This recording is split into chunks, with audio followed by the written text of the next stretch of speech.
और जी welcome back from that break. और जैसे कि आपको एकेडी सिक्योरिटीज़ लिमिटेड के इस सेगमेंट जिसका नाम है मनी मैटर्स में हम लोग ये बताते हैं कि मार्केट की मूवमेंट किस तरफ है और पैसा आपका किस तरफ जा सकता है। ऑल्सो कि पाकिस्तान की जो इकोनॉमी है उसका असर किस तरह से ट्रिकल डाउन करता हुआ एक नॉर्मल आदमी तक आता है। तो पाकिस्तान स्टॉक एक्सचेंज की हम बात करते हैं।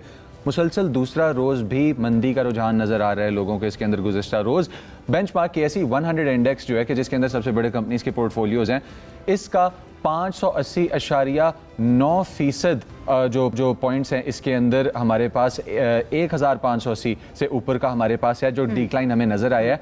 और इसके अंदर अगर हम डिक्लाइन की बात करें तो ये आज के दिन में नहीं है। एक दिन पहले भी हमें तकरीबन 1,76,000 के लेवल तक गिरती मार्केट नज़र आई थी, जो मार्केट नीचे गई थी। अब ये मार्केट दूसरा दिन कंटिन्यूस जो है वो मतलब कल का दिन 1,76,000 के आसपास फ्लोट कर रही थी और आज का दिन जो कि है ये हमें नीचे नज़र आ रहा है। ये ऊपर क्यों नहीं जा रही? इस मार्केट के अंदर जो डिजिट्स हैं वो फ्लक्चुएट क्यों डाउनवर्ड्स हो रहे हैं? इसका हमारी इकोनॉमी पर असर क्या है और आप लोग किधर बेहतर इन्वेस्टमेंट कर सकते हैं? इस सब को डिस्कस करने के लिए सीनियर इक्विटी ट्रेडर हैं एकेडी लिमिटेड से हमारे पास इस वक्त राहील रफीक साहब। उनकी तरफ चलते हैं और उनसे करते हैं बात इस सिलसिले में। अस्सलाम वालेकुम राहील साहब, कैसे हैं आप?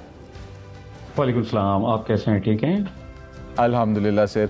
अच्छा, दूसरा रोज़ जा रहा है मंदी का और हमें 176,000 का फिगर कल नज़र आ रहा था जिसके आसपास फ्लक्चुएशंस चल रही थी। आज भी मंदी है, तो ये कब तक कंटिन्यू रहेगी? कौन सी ऐसी चीज़ें हैं कि जो इस पे असर डाल रही हैं और कौन सी ऐसे एस्पेक्ट्स हैं एक आम आदमी की ज़िंदगी के जिस पे ये असर डालेगा?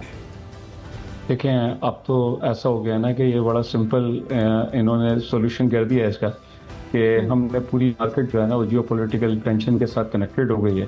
जिस तरह हम ऑयल प्राइस को ओवरनाइट देखते हैं कि जिस तरह अपसाइड आती है तो हमारी बाजार ऑटोमेटिकली थोड़ा सा डाउन साइड लेना शुरू कर देती है और थोड़ा सा प्रेशर नज़र आना शुरू हो जाता है। इसी तरह थोड़ी सी म्यूचुअल फंड की सेलिंग नज़र आ जाती है। थोड़ी सी जो इंडिविजुअल्स होते हैं जिनकी शॉर्ट पोजीशंस होती हैं, जो मार्जिन पोजीशंस होती हैं, वो ऑटोमेटिकली कटना शुरू हो जाती हैं।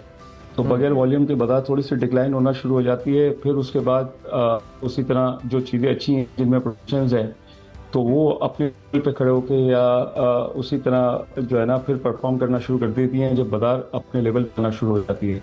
तो बाजार की अपनी स्ट्रेंथ में कोई प्रॉब्लम नहीं है, हमारी इकोनॉमी में कोई प्रॉब्लम नहीं है, लेकिन हम क्योंकि कनेक्टेड हैं with oil with other countries तो वो हम एक पैनिक कर जाते हैं। इसकी वजह से थोड़ा सा हमें 2 दिन से प्रेशर नज़र आ रहा है।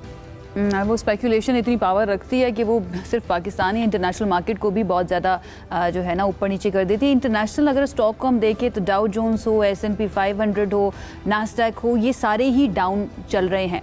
ऐसी सिचुएशन के अंदर जो तो बहुत ज़्यादा एक्सपर्ट हैं, स्टॉक मार्केट का बहुत अच्छा तजर्बा रखते हैं, वो जानते हैं कि किस तरह से वापस गेन करना है अगर कोई नुकसान हो गया।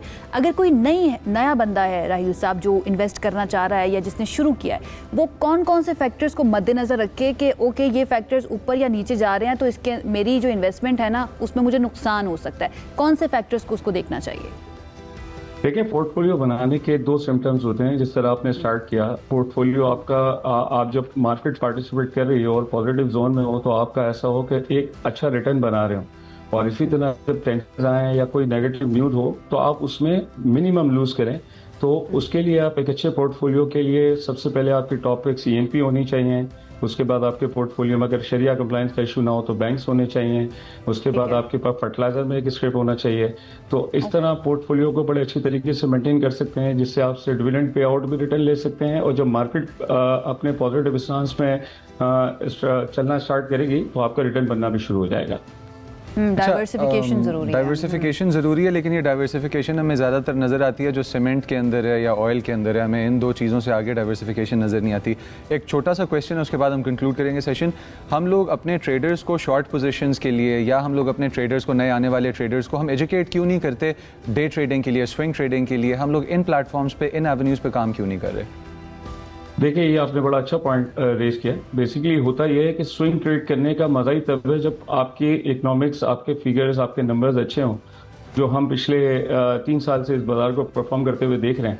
अब इस बाजार एक डिफरेंट सिनेरियो में फंस गई है। मतलब इंटरनेशनल वॉर में हम भी उसके अंदर ऑटोमेटिकली एंटर्ड है, तो वो हमारे लिए कंसर्न हो गई है। ये टाइम ऐसे होते हैं जिसमें आप स्विंग ट्रेड नहीं कर रहे होते बल्कि एक लॉन्ग टर्म इन्वेस्टमेंट का पॉइंट ऑफ व्यू बना रहे होते हैं। क्योंकि वजह यह है कि इस वक्त स्विंग ट्रेड आपको दोनों साइड पे एक बड़ी हिट दे सकती है।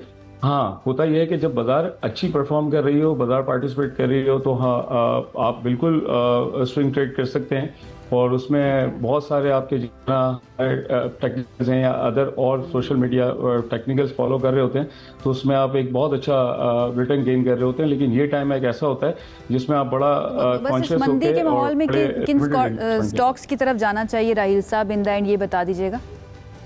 देखें, ये तो दो पॉइंट हो जाते हैं ना। अगर इसी तरह वॉर की टेंशन रहती है तो आप सेफ जोन में जाते हैं। तो मैंने पहले जिससे स्टार्ट किया कि आपके पास ये चीज़ होनी चाहिए कि ऑटोमेटिकली उनकी प्रोडक्शन अच्छी हो जाती है, उनके मार्जिन इंप्रूव हो जाते हैं, रिफाइनरीज इस लेवल पे अच्छी होती हैं। इसी तरह जियो पोलिटिकल टेंशन जब रिलीज होंगी इंशाल्लाह, तो उसके बाद आप सिक्लिकल्स की तरफ आ जाते हैं। उसकी आपकी टॉपिक सीमेंट होती है। सीमेंट में आप बिल्कुल फौजी सीमेंट इस लेवल पे देख सकते हैं, मेपल लिफ देख सकते हैं, और बड़ी सीमेंट्स में पाइंगर सीमेंट देख सकते हैं, और इसी तरह स्टील में आप मुगल स्टील देख सकते हैं। तो ये चीज़ें ऐसी होती हैं जो आपको सिक्लिकल्स उस मार्केट उस सिनेरियो में आपको बहुत अच्छा रिटर्न बनाकर देती हैं जब हालात बेहतर होते हैं और इकोनॉमी आपकी फेवर में होती है।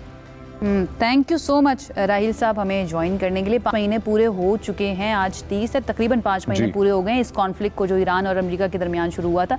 उसकी वजह से हमारी ज़िंदगियों के अंदर भी बहुत सारे उतार चढ़ाव आए हैं। जैसे कि राहिल साहब ने बात की, इंशाल्लाह अल्लाह करे बहुत जल्द ये रिजॉल्व की तरफ मामला जाए, ताकि जो इंटरनेशनल मार्केट में ऑयल प्राइसेस हैं वो भी नीचे आए, कारोबार भी बेहतर हो, एट द सेम टाइम हमारी इकोनॉमी के अंदर भी हमें जो है ना नज़र आए कुछ ऊपर नीचे हरकत होती हुई। इसके साथ ही वक्त